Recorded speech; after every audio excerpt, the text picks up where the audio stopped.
আমি এখন নবম দশম শ্রেণীর উচ্চতর গণিত অনু 11.1-এর 4 নম্বর অঙ্কটি সমাধান করে দেখাবো। এখানে দেওয়া আছে এ বিন্দুটা 1 2, বি বিন্দুটা আছে 3-3, 5, সি বিন্দুটা আছে 5, -1 বিন্দু ত্রয়, মানে 3টা বিন্দু ত্রয় দ্বারা ত্রিভুজ গঠন করা যায় কি না যাচাই করতে বলা হয়েছে। এখন এখানে 3টা ত্রিভুজ দ্বারা 3টা বাহু হবে, 3টা বাহু দিয়া অর্থাৎ 3টা বিন্দু দিয়া ত্রিভুজ গঠন করা যায় কিনা সেটা দেখাতে হবে। অর্থাৎ এখানে আমরা যদি এটা দেখাইতে হয় তাহলে এই 3টা বাহুর আমাদের দৈর্ঘ্য নির্ণয় করতে হবে। এখানে একটা হলো এবি বাহুর দৈর্ঘ্য নির্ণয় করতে হবে। অর্থাৎ এখানে সমাধান হলো এবি বাহুর দৈর্ঘ্য নির্ণয় করব। এ বি বাহুর দৈর্ঘ্য নির্ণয় করব আমরা। এখানে এবিটা আমি একটু লিখে নিই। এ হলো 1,2, বি হলো -3,5 এটা দেওয়া আছে। অর্থাৎ এবি বাহুর দূরত্ব আমি নির্ণয় করব, এবি বাহুর দৈর্ঘ্য নির্ণয় করব। এবি বাহুর দৈর্ঘ্য হলো এখানে আমাদের এই যে x2 - x1 আমরা এই সূত্রটি ব্যবহার করব।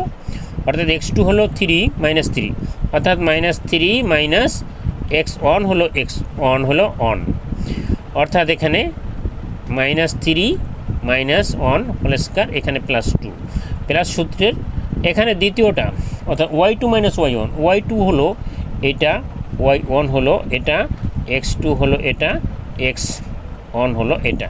অর্থাৎ y2 - y1, y2 অর্থাৎ 5 - 2 এই হোল স্কয়ার দিব আমি সূত্রের। এখানে আসতেছে মাইনাসে প্লাস হয় 3 + 1 = 4 + 4 এই হোল স্কয়ার হয়। এখানে +5 - 2 করলে বিয়োগ করলে অর্থাৎ মাইনাস করলে এখানে 3 হয়, অর্থাৎ 3 হোল স্কয়ার।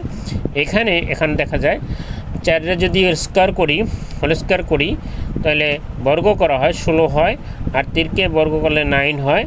এখানে আমি যদি এখানে যোগ করি 16 আর 9 25 হয়। এই যে 25 রুট করলে হয় 5। আমি এবি বাহুর দৈর্ঘ্য পেয়ে গেলাম। এইবার বিসি বাহুর দৈর্ঘ্য নির্ণয় করব। বিসি বাহুর দৈর্ঘ্য নির্ণয় করব আমি। দৈর্ঘ্য হলো এখানে আমি বিসিটা একটু লিখে নিই। বি হলো -3 আর 5, সি হলো 5, -2, অর্থাৎ এখানে আগের মতোই এটা হলো x2, এটা হলো y2, এটা হলো x1, এটা হলো y1, অর্থাৎ x2 মাইনাস হোল স্কয়ার বড় রুট দিয়া x2 - x1 অর্থাৎ 5 - -3, অর্থাৎ মাইনাস সূত্রের মাইনাস, এই মাইনাস প্লাস হয়ে যাবে।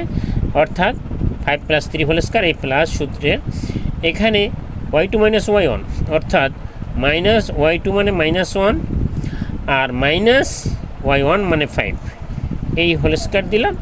এখানে এখন আমরা 5 আর 3 8 স্কয়ার করব, আর মাইনাসে প্লাস হবে -6 হবে।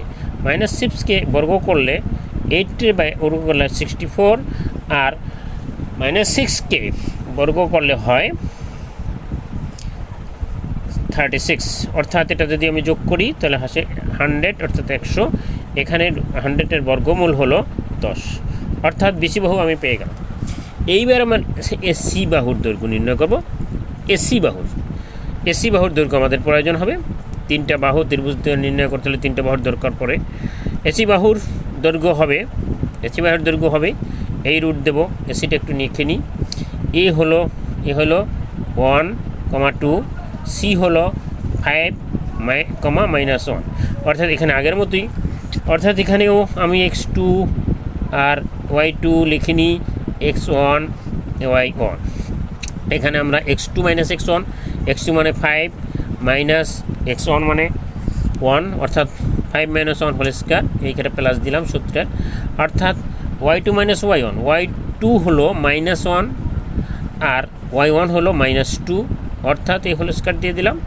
এখানে আসতেছে 5 থেকে 1 যদি বিয়োগ করা হয় থাকে 4 স্কয়ার করব, আর এখানে মাইনাসে মাইনাসে প্লাস হয়, তা 2 আর 1 প্লাস করলে 3 হয়, 3 স্কোয়ার করব। এখানে এই 4 4 16 হবে, বর্গ করলে 3 × 9 হবে, ইকুয়াল টু 16 আর 9 25 হবে, 25কে রুট বর্গমূল করলে 5 হয়। এখন আমরা দেখলাম তিনটা বাহুর দৈর্ঘ্য পেয়ে গেছি। এবি বাহুর দৈর্ঘ্য 5, এবি বাহুর দৈর্ঘ্য 5, বিসি বাহুর দৈর্ঘ্য 10 এবং এসি বাহুর দৈর্ঘ্য 5। অথবা আমরা এখানে জানি একটা সূত্র জানি, আমরা জানি সূত্রটা লিখব। আমরা জানি কি জানি, কোনো ত্রিভুজের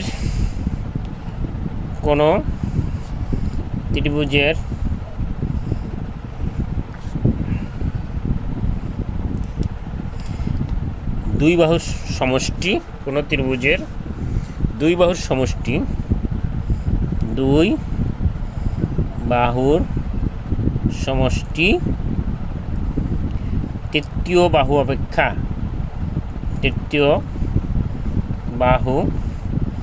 অপেক্ষা বৃহত্তর, অর্থাৎ বৃহত্তর হয়।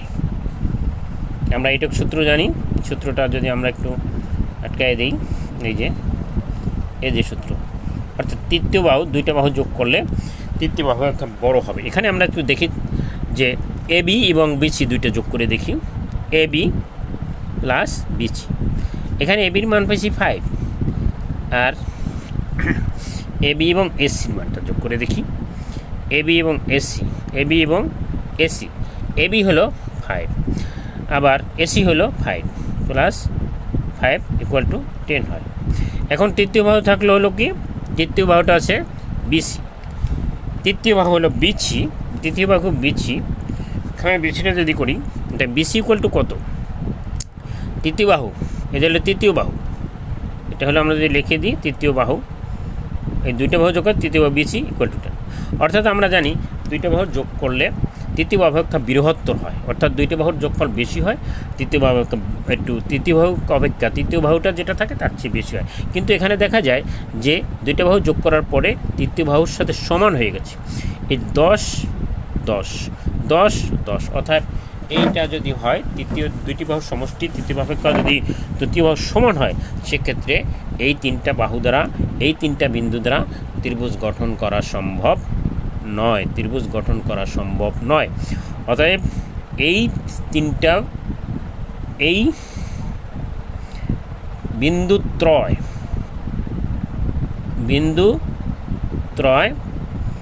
দ্বারা ত্রিভুজ গঠন করা সম্ভব নয়,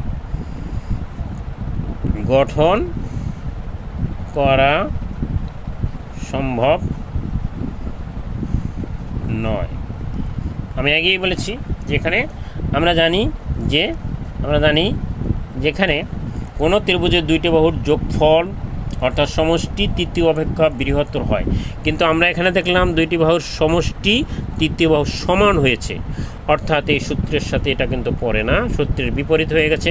অর্থাৎ এই তিনটা বিন্দুর থেকে, অর্থাৎ তিনটা বাহুর দৈর্ঘ্য থেকে ত্রিভুজ গঠন করা সম্ভব নয়।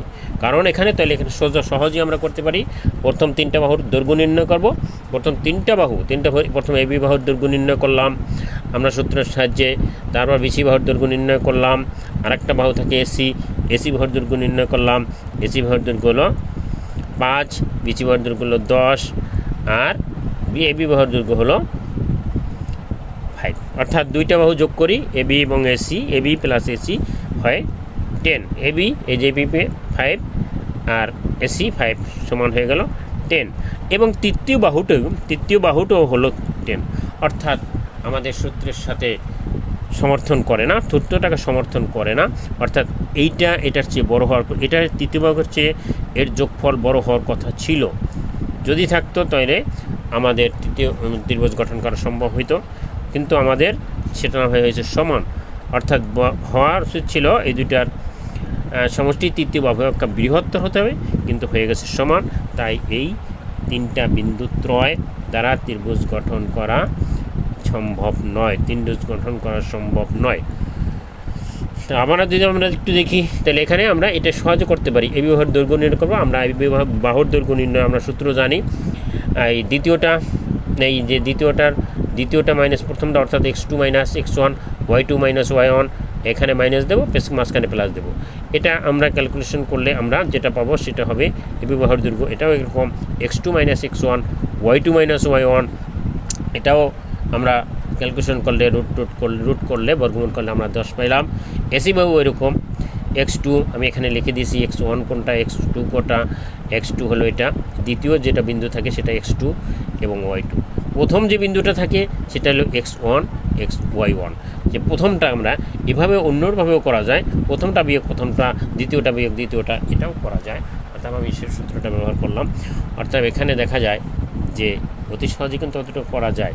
তিনটা বাহুর দৈর্ঘ্য নির্ণয় করতে হবে এবং তিনটা বাহুর দৈর্ঘ্য নির্ণয় করে দেখতে হবে যে দুইটা বাহুর সমষ্টি তৃতীয় বাহু অপেক্ষা বড় হয় কিনা, বৃহত্তর হয়। বৃহত্তর হইলে ত্রিভুজ গঠন করা সম্ভব, আর বৃহত্তর না হলে, সমান হলে বা কম হলে এটা বৃহত্তর ত্রিভুজ সমান হলে এটা ত্রিভুজ গঠন করা সম্ভব নয়।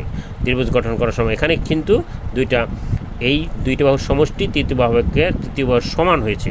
এই যে তৃতীয় বাহু সমান হয়েছে, অর্থাৎ সমান নয়, এই দুইটা বাহুর সমষ্টি যদি বেশি হইতো, অর্থাৎ বড় হইতো, তাহলে তৃতীয় বাহুকে বড় হইতো, তাহলে ত্রিভুজ গঠন করা যায়।